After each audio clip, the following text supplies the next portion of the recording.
Este filme é um filme sobre imigrantes que vêm da Roménia, do bairro da Lata. Filmei portanto, comecei em 2008 a filmar e seguiu um grupo de pessoas bastante largo. Quando eu digo grupo de pessoas, são dos anos as pessoas. Durante 2 anos. E é engraçado que eu estava a acabar um filme sobre o bairro da Lata, onde eu vivi quando era pequeno, e surgiu, e descobri lá, perto onde eu morava quando era pequeno, um bairro da Lata de romanos. Portanto, eu estava a fazer a história do Bidonville onde morei e estava um Bidonville lá de romanos. E eu, portanto, disse, bom, eu vou fazer a história, mas também a atualidade é esta. Agora as pessoas estão a chegar, imigrantes a chegar e a ver em Bidonville. Portanto, passei lá 2 anos com eles. Ao princípio fui muito bem recebido, não há problema nenhum. Eu não falava romano, eles não falavam francês, e a gente disseram-se com os outros, portanto era às vezes era por sinais, falávamos por sinais,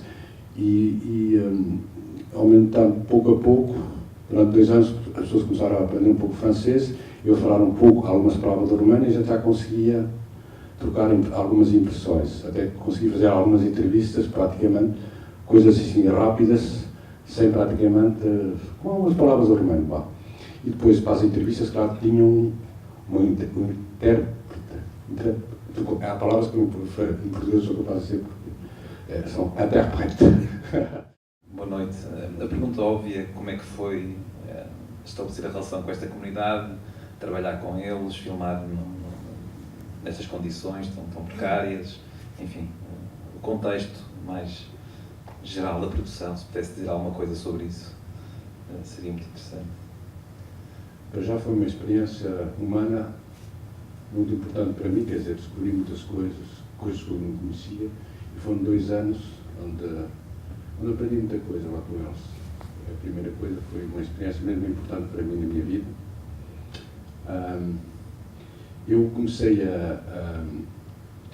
eu quando vi o Bairro da Lata fui filmar diretamente, não pedi nada, quer dizer, fui independente um pouco, e depois, 3 meses depois, é que comecei a preocupar de arranjar um pouco de dinheiro para o filme, claro.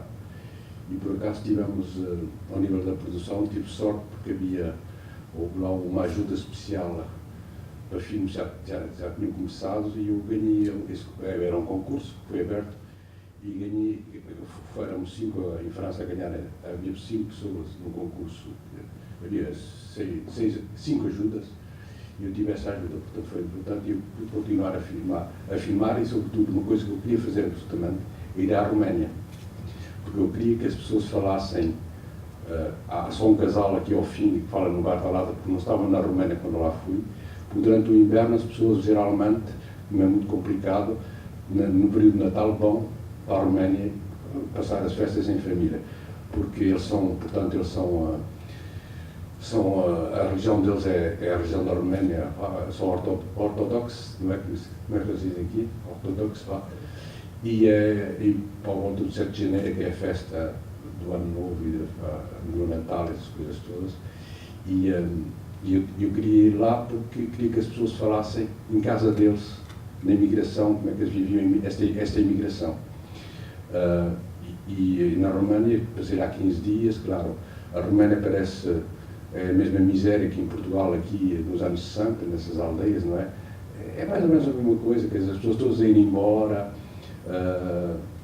as aldeias desertadas, mas quer dizer, lá passou-se muito bem, quer dizer, as pessoas receberam muito bem, mas sempre fui bem recebido, desde o princípio comecei, até podia, no princípio, começar mal, não é? Quer dizer, uma pessoa, porque há sempre, quando uma pessoa filma, há sempre 1 ou 2 que não querem, que recusam, quer dizer, isso encontra-se em todo lado, mas aqui menos, porque quando eu cheguei, as pessoas estavam em França há 1, 2, 3 anos, e quando eu cheguei no Bairro da Lata, não havia associação nenhuma que intervinha, que os ajudava, etc. Não havia lá ninguém. Portanto, quando eu cheguei, para eles era importante haver um contacto um pouco fora do contacto que eles tinham no dia-a-dia, não é? Que houvesse alguém que aparecesse lá, filmasse, tirasse fotografias, etc. Por isso é que havia alguns que viram a cerimónia da anfitrião no outro dia, e esse retrato das pessoas era, a cada vez, as pessoas queriam fotografias deles, não é? Portanto, eles aparecem assim, como se fosse uma fotografia, não é? Mas isso era eles que queriam isso, não era eu que, quer dizer, eu fazia para eles, tirava fotografias e tudo, e depois dava tiragens a eles, não é? Mas o que é que eu posso dizer mais sobre? Eu posso falar Rosa durante foram 2 anos, e depois foi muito complicado. Foi muito complicado com a polícia, porque normalmente a lei em França é clara, mas, bom, quer dizer, posso filmar a polícia, uma entidade, não é uma pessoa, uma pluma, mas a polícia estamos direito. Só que a polícia faz o que ela quer, não é? Nesse caso, faz exatamente o que ela quer. Portanto, vocês têm uma expulsão ao princípio, onde não se vê praticamente a polícia.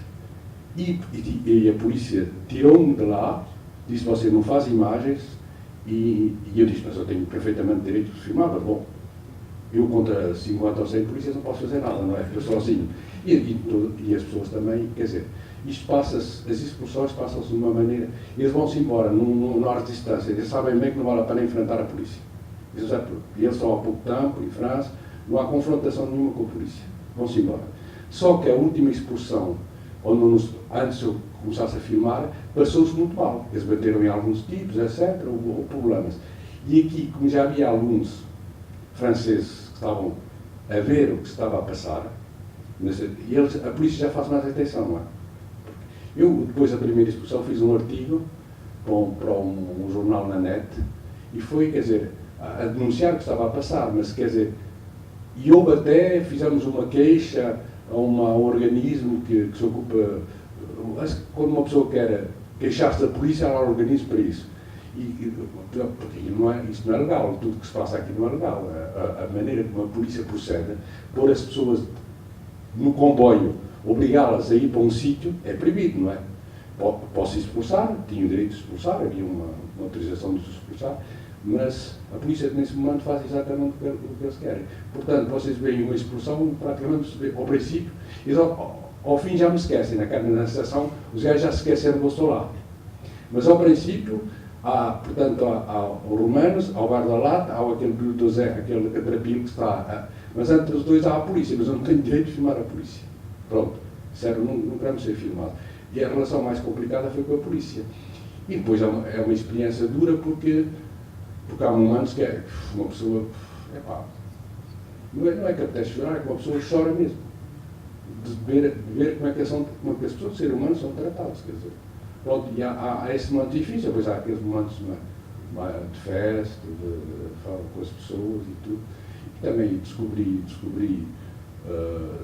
pessoas que eu não conhecia, uma língua que eu não conhecia, e descobri uma cultura que eu não conhecia também, não é? Que é uma cultura que está mais virada para o presente, e não é aquela cultura que eu conheço bem, que é de poupar muito dinheiro, para depois trabalhar como um desgraçado, e depois poupar dinheiro para mandar para Portugal. Aqui, quer dizer, as pessoas têm exatamente o mesmo projeto de imigração, que é ganhar um pouco de dinheiro, claro, e fazer uma casa na aldeia. E hoje aqui, quando estive na Roménia, vi casas já bonitas, pessoas que estão na Suíça, que estão na Alemanha, mas é o mesmo projeto de imigração. Só que as pessoas vivem muito mais no presente que nós vivíamos com o nome da imigração, e que foi lá. As pessoas estavam naquela de só poupar, e as pessoas contam, os imigrantes portugueses contam isso hoje, que só pensavam em poupar para vir para cá. Bom, como se passou, isso já é outra história também. Portanto, foi bom, vamos falar disso, paro aqui, porque, mas foi uma experiência muito marcante na minha vida. Sempre sozinho com eles. Só tive a tradutora, para não dizer intérprete, que na Roménia, mas praticamente, depois, pouco a pouco, eu conseguia. Um dos meus trabalhos também era denunciar o que estava a passar, portanto, escrever um certo número de coisas, tomar um certo número de posições, e ao mesmo tempo fui ver uma associação e eles intervirem um pouco, porque havia problemas. Claro, as crianças não iam à escola, que é um drama absolutamente, porque os pais muitas vezes sabem escrever em geral. As pessoas foram um pouco à escola, pelo menos sabem escrever. Mas é que o problema é que eu estava ali tanta criança que não sabiam escrever, tinham 10 anos, não sabiam escrever nem ler. E a criança, aquele miúdo que começa o filme, que é um miúdo, isso era para mim era um miúdo, eu tinha 10 anos ou 11 anos, um miúdo esperto, uma coisa, mas não sabia ler nem escrever, tinha 10, 11 anos. Não sabia porque nunca foi à escola, não é? E para mim bom, e normalmente as crianças devem ir à escola, não é? A lei diz que sejam clandestinos, eles não são clandestinos, são europeus, mas são considerados como clandestinos, não é? E isso é o problema também. Até o Sarkozy, quando fez lá um discurso sobre a imigração, é um discurso muito célebre em França, que se chama o Discours de Grenoble, onde ele dizia que a tomar posição contra a imigração nos anos 60 foi um erro que a França fez, fazer muitos imigrantes, os problemas que há hoje em França foram os erros que foram cometidos nos anos 60, dizia claramente, confundia os ciganos com os clandestinos. As pessoas não tinham papéis, não é? Portanto, já não sei onde é que eu ia plantar aqui. Mas quais era a pergunta, Carlos? Se realmente foste sozinho, não é? Sim, é aquela coisa assim. Portanto, a associação começou a intervir um pouco e começaram a vir para lá alguns médicos, passavam lá de vez em quando, como é que chama, Médicos Sem Fronteira, por exemplo, apareciam lá. A associação começou a tentar de levar as pessoas, as crianças para a escola, só que as crianças queriam ir para a escola, os pais queriam que as crianças fossem para a escola. O problema é que a Câmara impedia completamente, quer dizer, as pessoas iam se inscrever à Câmara, não é? Mas uma coisa que durava meses e meses e meses e meses. E por cima, o bairro da Lata, a direção não era reconhecida. Portanto, era preciso domiciliar as pessoas, tudo isso era. E o tempo, durante 2 anos, só conheci 3 crianças que foram para a escola. Portanto, agora a coisa já avançou um pouco. Isto é um pouco desesperante, não é? Mas pouco a pouco as coisas vão avançando. Quer dizer, mesmo se é complicado, as crianças agora já vão à escola, já estão para este grupo aqui. Né? Eu vejo crianças que falam perfeitamente bem o francês, mas já aprendeu em pouco tempo. Quer dizer,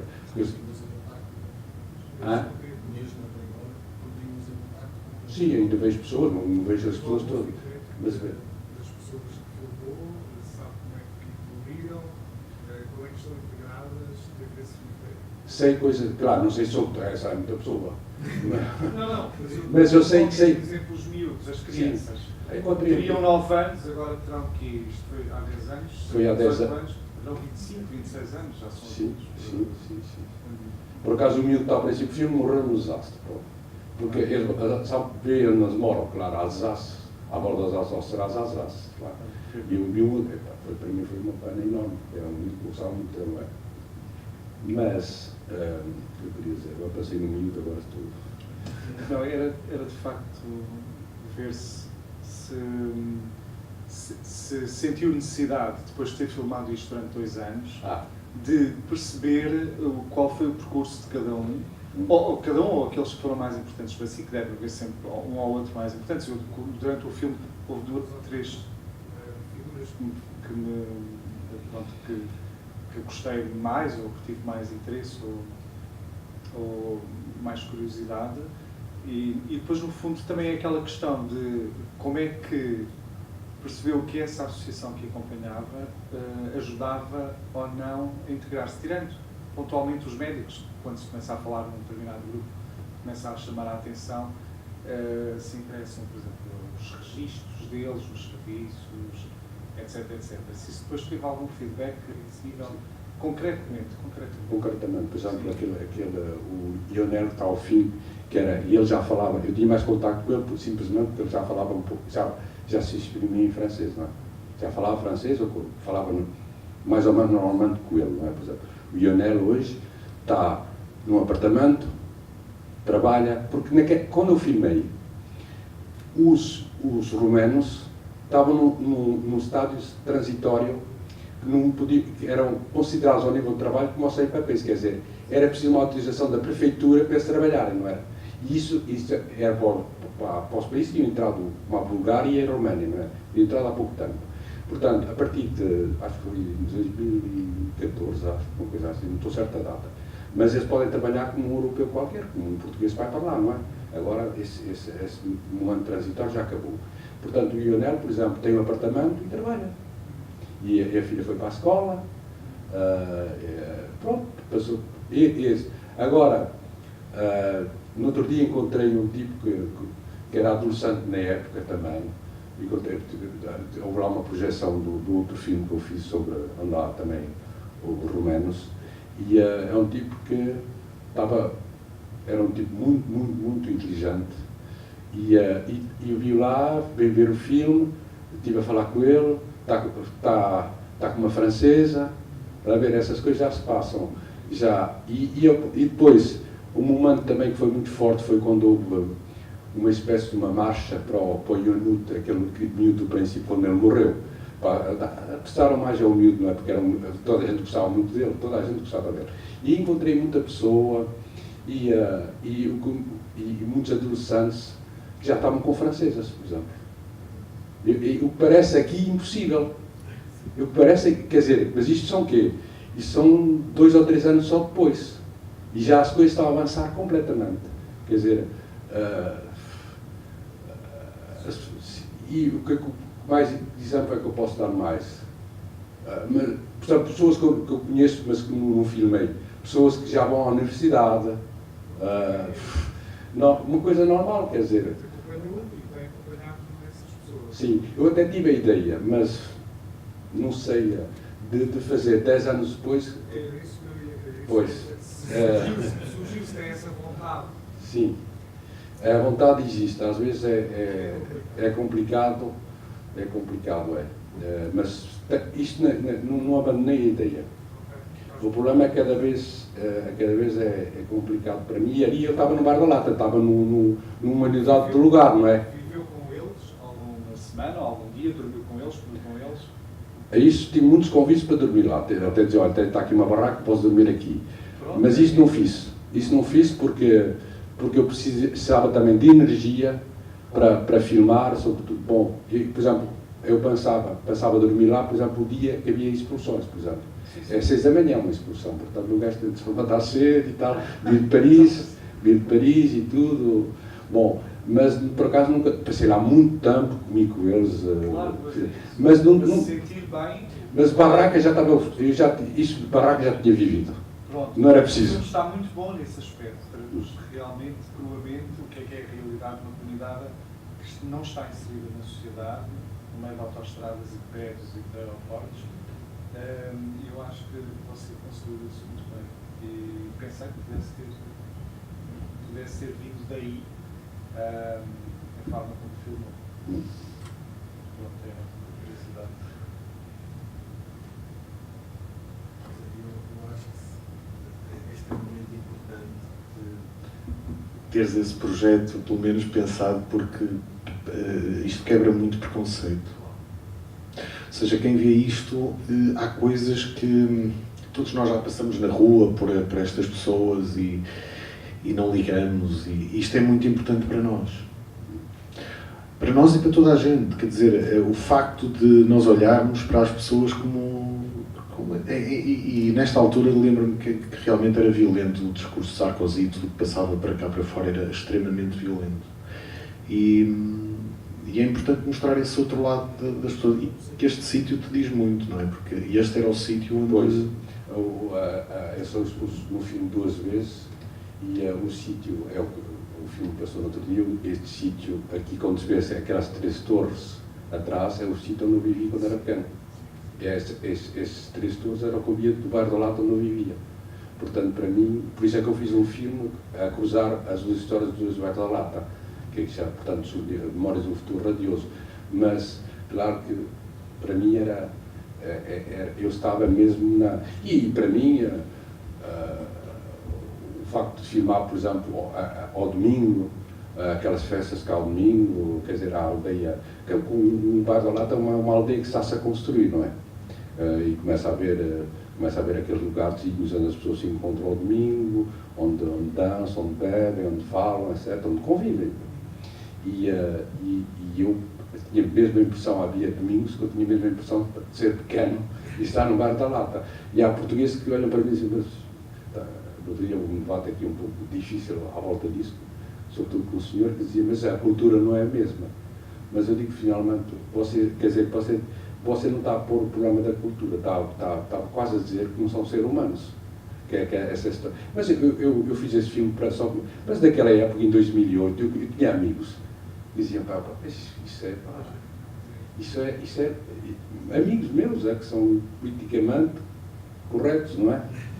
Que me diziam, mas isso é pá, os ciganos é uma coisa um pouco... Pá, ciganos, estás a fazer uma coisa... Hã?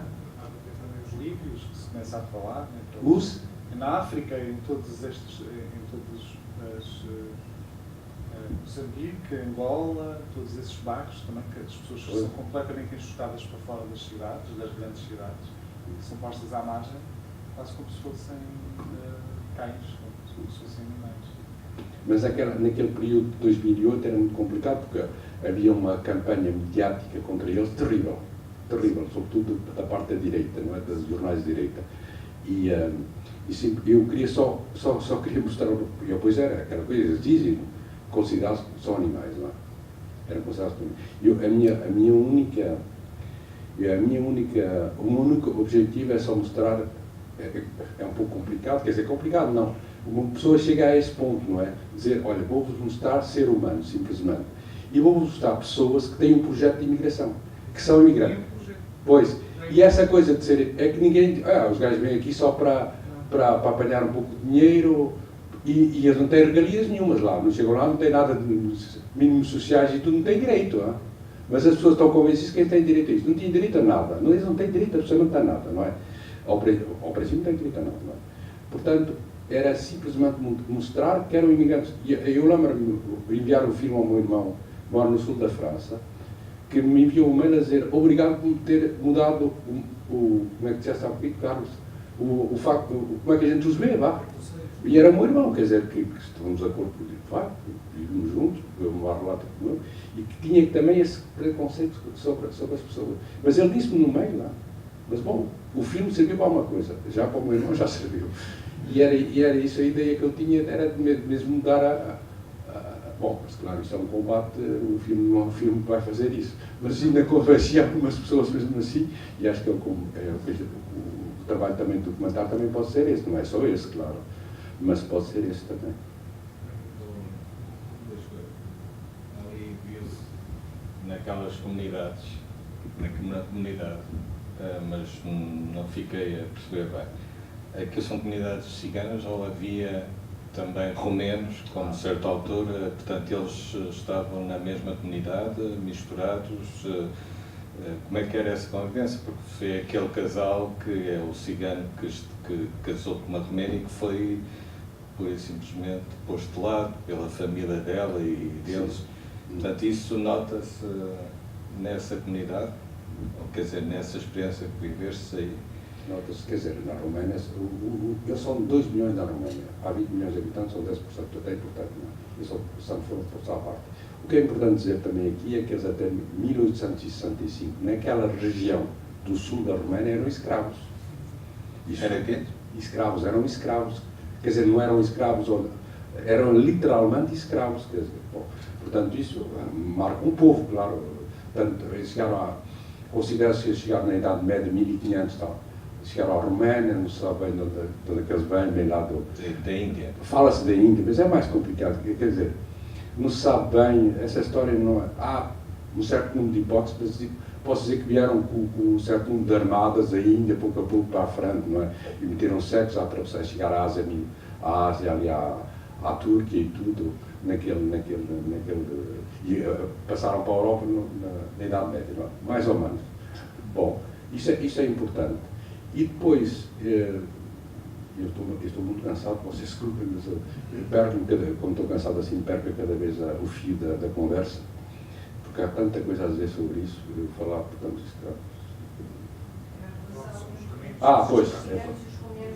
pois, ali, por exemplo, havia, por exemplo, um casal que não aparece muito no filme, que eram romanos, pronto, era um casal de romanos. Ou depois havia 2 raparigas, 2 mulheres, que eram romanas, são todos romanos, pronto, vocês já compreenderam isto. E não eram ciganas, 2 que não eram ciganas. Aquela Andreia que fala ao fim, e a Aurélia, que se vê no filme também, que aquela mulher que ao momento fala que tiraram a criança. Quando ela estava, ela é romana, não é cigana também. Pronto. Mas ali, Mas isto vai avançar também, não é? Mas havia pouca mistura entre, só havia estes dois casais e mais um casal que eram romanos os dois, vá. Mas era, acho que eram os únicos que havia lá, era porque a gente sabia que era, a gente falávamos disso e sabia-se quem era romano, quem era cigano, quem não era cigano, não é? Mas na Roménia, claro, é uma situação onde se vê as estatísticas do nível de vida, da escolaridade, da esperança de vida, do alojamento, é praticamente próximo do apartheid na África do Sul. Quer dizer, é uma coisa tremenda. Porque notamos, eu até, há uma certa nostalgia do tempo de Ceausescu, para eles. Porquê? Porque houve uma espécie de discriminação positiva. Porque dava-se trabalho aos ciganos, para eles não ficarem completamente de lado, não é? Porque ao fim, aquele casal, chama-se Marius, o rapaz, ele explica bem porque é que eles agora estão fora do jogo. Porque antigamente faziam coisas, como aqui os ciganos em Portugal, faziam coisas que eram valorizadas, não é? Agora as pessoas não sabem. Isso desapareceu. Eu, quando era pequeno, os ciganos apareciam lá no lado da feira em Oliveira de Frades e cada um tinha o seu papel e não havia... Eu lembro-me, as coisas passavam-se muito bem quando era miúdo, não é? Agora só o problema é que esses empregos, o que eles faziam desapareceu, já não tem utilidade, não é?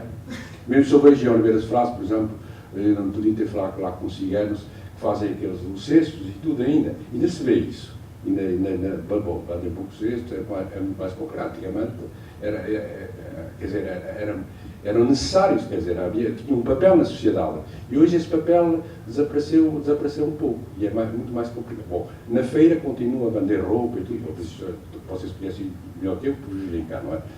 Mas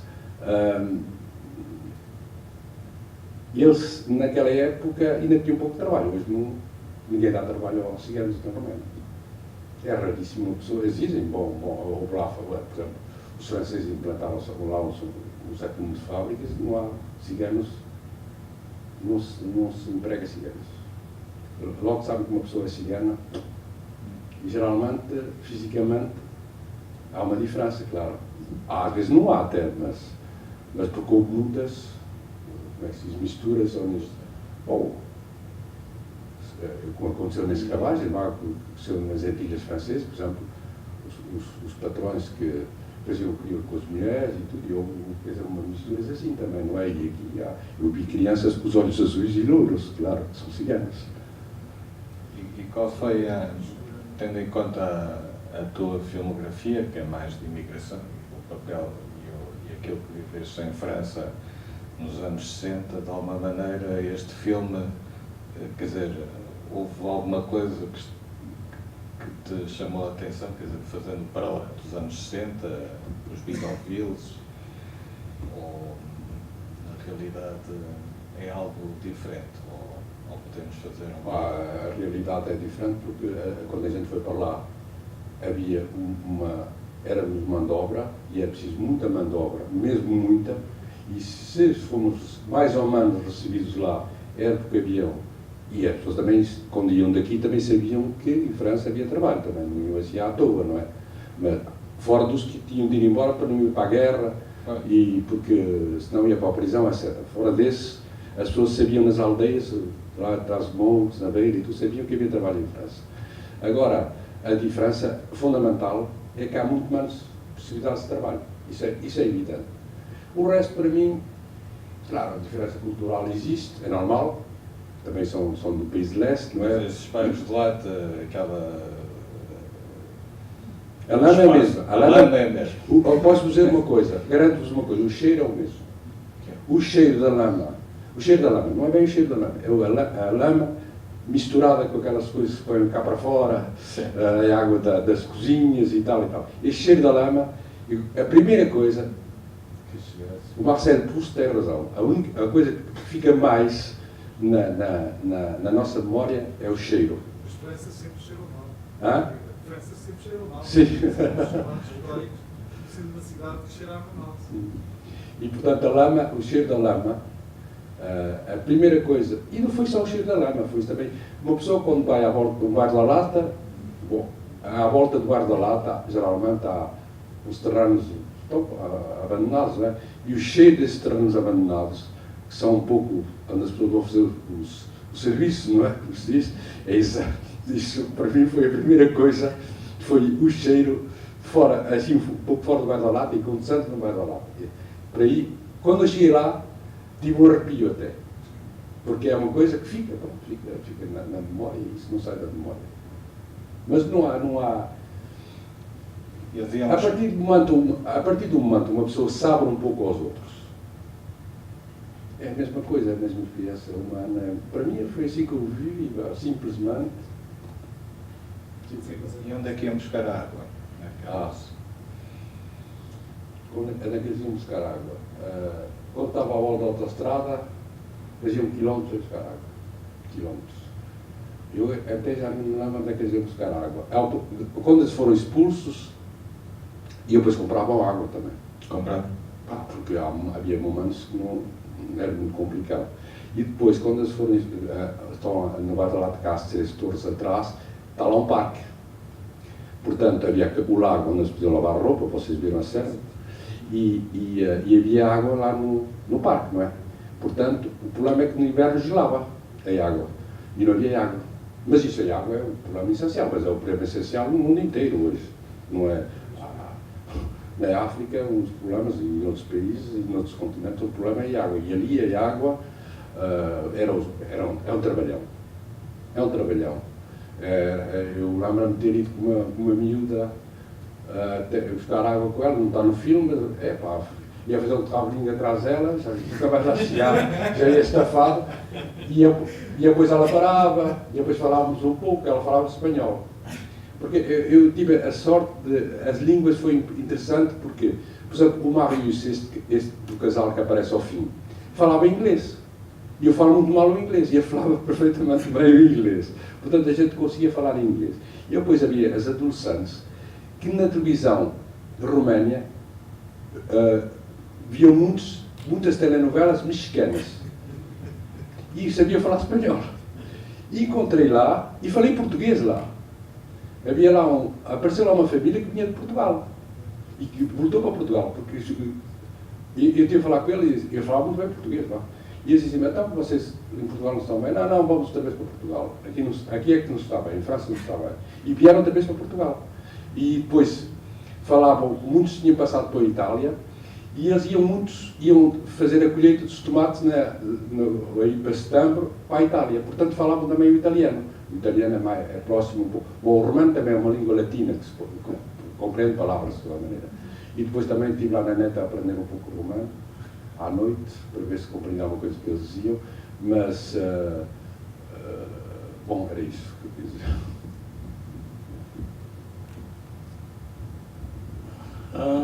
Foi um momento naquele filme, em geral, me admira muito que essas pessoas são muito fortes, muito resistentes, dado as situações deles. Mas foi um momento quando há 2 mulheres que estavam falando que as autoridades sociais, imagino franceses, tiraram alguns miúdos deles. Sim. Porque julgavam que os mais não são capazes de... O que aconteceu depois disso? Ela estava, ela chama-se Aurélia, estava a pedir, como é que se diz, mendigar.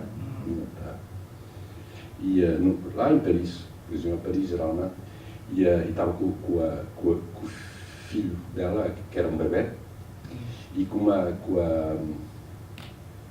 cunhada, não, quer dizer, a filha do... essas coisas de família em português vou explicar. Uma miúda da família dela, para simplificar, para não estar aqui toda meia hora a falar, a tentar de cunhado ou não sei o quê. Bom, e o que se passou foi muito, muito complicado. A criança guardaram-se, consideravam que ela não era mãe, quer dizer, não era condições para crianças, não é? Portanto, na rua, Porquê? Se há uma coisa que é certa, é que para eles a criança é rei. Quer dizer, a criança, toda a gente se ocupa da criança. A criança pode andar por lá, mas não há problema nenhum. A criança consideram as crianças como... Bom, a criança de barreiro. Até às vezes eu aos pais, faça atenção a ele, que ele estava a falar. Essa é uma coisa, as crianças são mesmo consideradas como reizinhos, vá. E, portanto, eu gosto muito das crianças. Portanto, o bebê durou alguns dias, mas a miúda que tinha, chamava-se Yasmina, devia ter 7 ou 8 anos, guardaram um ano a criança. Guardaram um ano, porque os pais, portanto, ela não era, os pais dela foram lá para recuperar a criança e eles não quiseram, e deram, teve lá num foyer, num lar, e durou um ano, tiveram de pagar um advogado para recuperar a criança, e recuperaram a criança. Mas durou um ano, e eu tinha direito de vê-la, não é? Mas durou um ano, o julgamento e tudo. Mas recuperaram. Mas durou, isso foi uma história terrível, terrível, terrível. Porque os pais estavam completamente... Hã? Completamente, completamente. Porque a criança, até o conhecimento. Eu testemunhei, por exemplo, para isso testemunhei, quer dizer, fiz um testemunho por escrito a dizer, mas eu conhecia muito bem a miúda. Não havia problema nenhum com os pais. O único problema que podia haver, não era um problema, é que a mãe era muda. Mas, bom, está bem, e qual é o problema? O pai era um tipo que era um músico, tocava acórdeon e tudo, até se viu no filme, mas foi uma luta de um ano, acho que foi um ano e tal, para recuperar. Mas apareceu tanta coisa assim tão complicada a cada vez, porque as autoridades e a polícia não escapam a essa, são muitas vezes os piores, nesse aspecto de julgar que eles não sabem ocupar-se das crianças, mas as crianças, eu até, às vezes até ficava maluco na energia que eles tinham para enfrentar as coisas. Era uma energia absolutamente enorme. Mas tem uma energia enorme, de toda maneira. Mas já estou habituado, não é? À adversidade, não é? Também é uma coisa lá na Roménia. O que dizem, estamos melhor na França. Eu quantas vezes ouvi falar, dizer que a França era o país do mel e do leite. Essa expressão existe aqui em Portugal, o país do mel e do leite. E para eles a França é isso. Mas sim, vocês são mal considerados lá. Está bem, mas ao menos lá temos a esperança de fazer alguma coisa. A esperança, é o que diz o monte, a esperança lá desapareceu. E eu acho que isso é uma coisa da imigração, que eu notei também muito na imigração portuguesa e em outras imigrações, é que as pessoas vão embora porque já não têm esperança nenhuma. Quantos jovens saíram daqui com 15, 16 anos porque não tinham possibilidade nenhuma? Eu conheço lá tipos que conheço lá um tipo que foi alto funcionário, agora está na reforma, alto funcionário, chegou a alto funcionário lá num serviço em França, que aqui em Portugal não tinha hipótese nenhuma de chegar a lado nenhum. Não tinha hipótese nenhuma de fazer nada, praticamente. Eu estou a falar dos anos 60, ao princípio dos anos 60. Para ele, sair dali era tentar de mudar a vida mesmo, de ter uma possibilidade, uma oportunidade de fazer. Porque o gajo sentia nele alguma coisa, não é? Mas ele sabia que lá não se podia fazer nada. Na aldeia onde estava em Portugal não se podia fazer nada. Portanto, eles têm, é a mesma ideia que eles têm, dizer, estamos à procura da esperança, humanos. Claro, pois é complicado.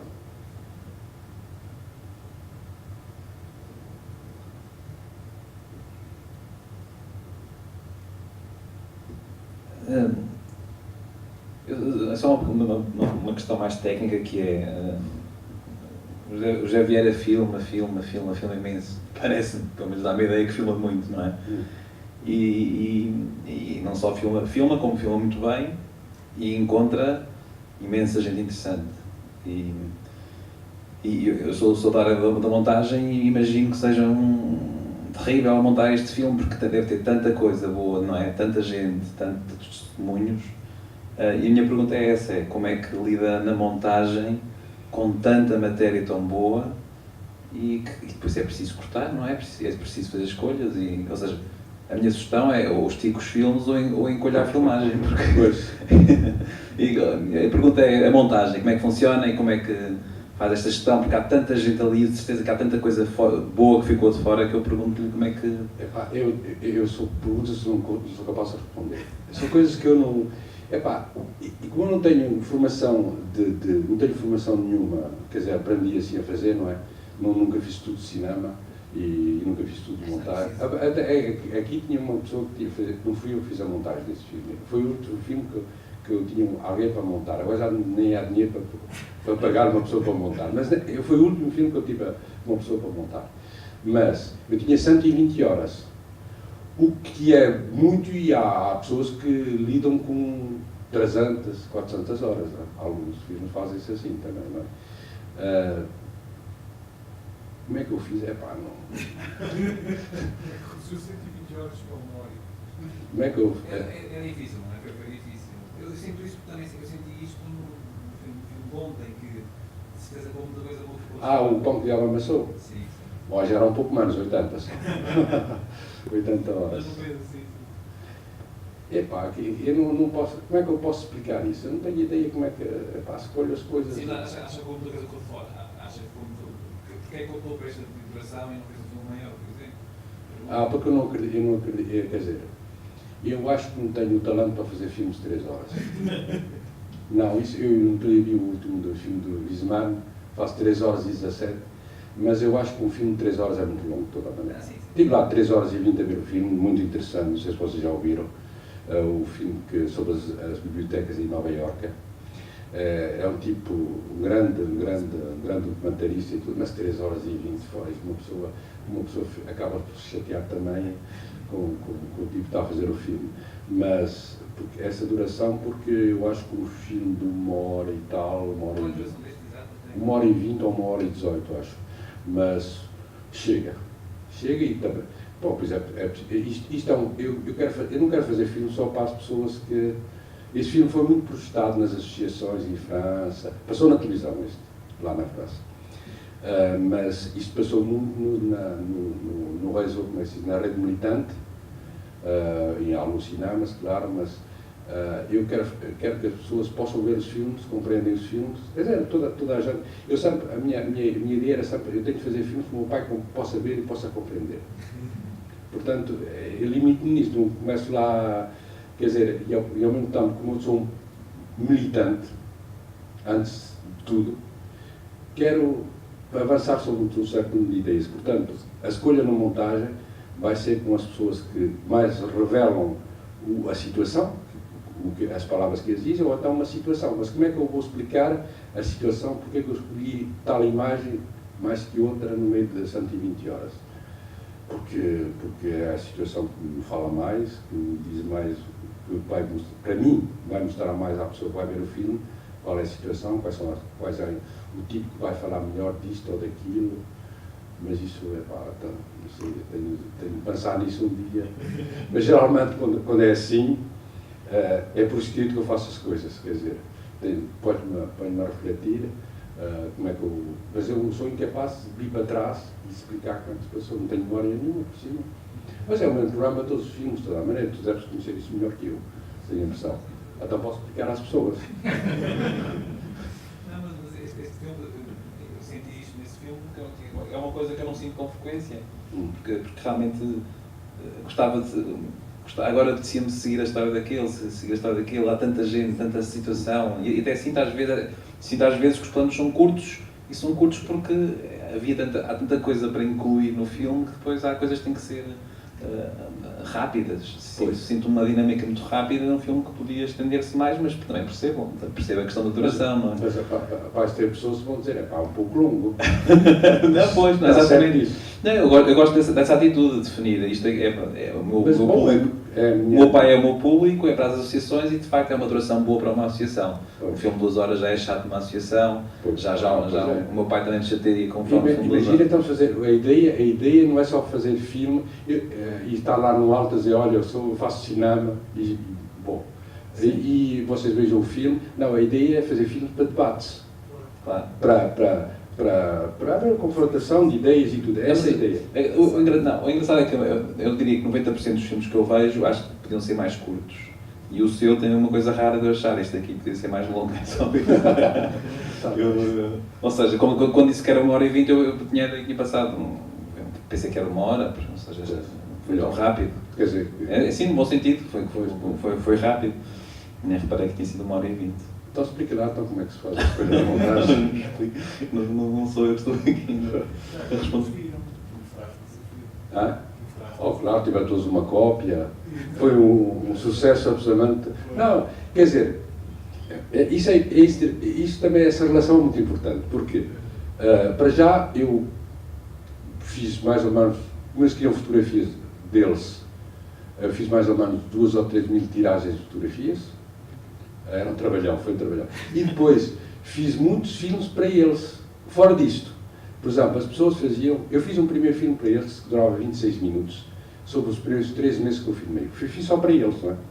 Ofereci o filme, e fiz uma tiragem eu, em casa e tudo, e ofereci o filme.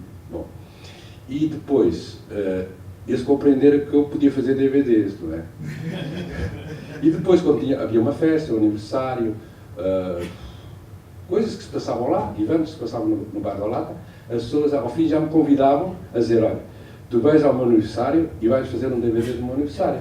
Filmes de família. Tens lá, eu guardei a coleção, fazia uma cópia para mim, fazia um DVD com uma capacita e tudo, e tenho lá uma coleção de 25 DVDs que eu fiz, que eu montei rapidamente, claro, não passava ali uma semana a montar um filme, mas fiz 25, e isso era a relação que eu também tinha com eles, fora dos ajudar sobre um certo número de coisas, também esse trabalho. Eu, ao momento, tinha a impressão que havia uma... Porque ao princípio ninguém tinha televisão nem nada, mas pouco a pouco toda a gente recuperava televisões, leitores de DVDs e tudo, lá no lixo, e eu sabia, havia gajos que percebiam daquilo, arranjavam aquilo tudo, e ao fim eu tinha a impressão, ao momento, porque como eu fiz 25 DVDs, eu às vezes passava lá, andava para trás e para diante, e eu via o som dos filmes, tinha a impressão que tinha feito uma televisão local lá, mas era, tinha a impressão que havia uma televisão local. E eu tinha muitas ideias, o problema é que eu não tinha, eu até tive a ideia de fazer uma ficção com as crianças lá, comecei nessa ideia, e na ideia de fazer mesmo uma televisão local, do bairro, que era uma experiência extraordinária. Mas eu estava sozinho, a malta, eu dizia assim, aqui Macia é uma vila de 45 mil habitantes, é aqui tanta malta nova, esta malta não podia vir para aqui ajudá-los a fazer uma coisa com as crianças, descobrir este mundo, etc. Não aparecia lá ninguém. E eu andava ali sozinho, pobre desgraçado no meio daquilo tudo, mas a minha ideia era mesmo essa. Mas, finalmente, essa ideia de televisão local, entre aspas, funcionou bastante bem porque havia muitos DVDs. E depois as pessoas também traziam DVDs da Roménia. Mas o que eu queria dizer também é que, quando a gente chegou à França, para fazer um paralelo com a imigração portuguesa, eu lembro da minha mãe dizer, nós vamos a Portugal, moramos 5 anos no Bairro da Lata. A minha mãe dizia, vocês não dizem que a gente mora no Bairro da Lata. Não se dizia nada. As pessoas mentiam. Quantas vezes as mulheres me contaram, as mulheres portuguesas que chegavam à França, me contaram que não tinham ideia para onde iam. Chegaram no Bairro da Lata, mas o que é isto? Traz-me para aqui, homem. Isto não é. É uma miséria qualquer. Tenho mais de 10 anos, muitas mulheres a chegar à França e dizer, mas o que é isto? Tu traz-me para uma barraca assim no meio da lama? Então tu não me disseste nada. As mulheres chegavam e não sabiam para onde iam. Toda a gente, olha, vai para a França terminar uma casa e tudo. Olha, a casa às vezes era barracas que não parecia, quer dizer, que era uma miséria autêntica. E portanto as pessoas escondiam a gente escondeu que estava a viver lá, não é? E eles não.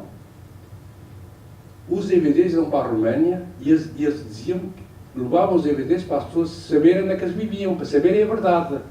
Não havia ali engano, para as pessoas não andarem enganadas a vir para a França a jogar com aquilo que era, que o dinheiro caía assim, não é?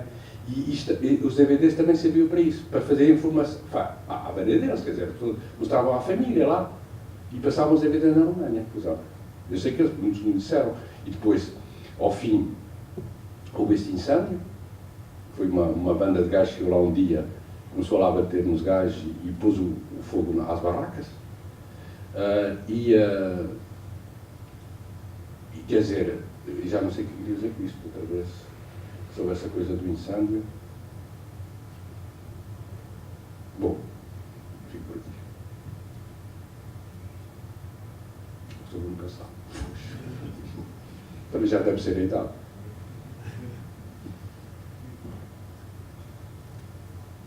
bastante pensar nessa história do meu pai.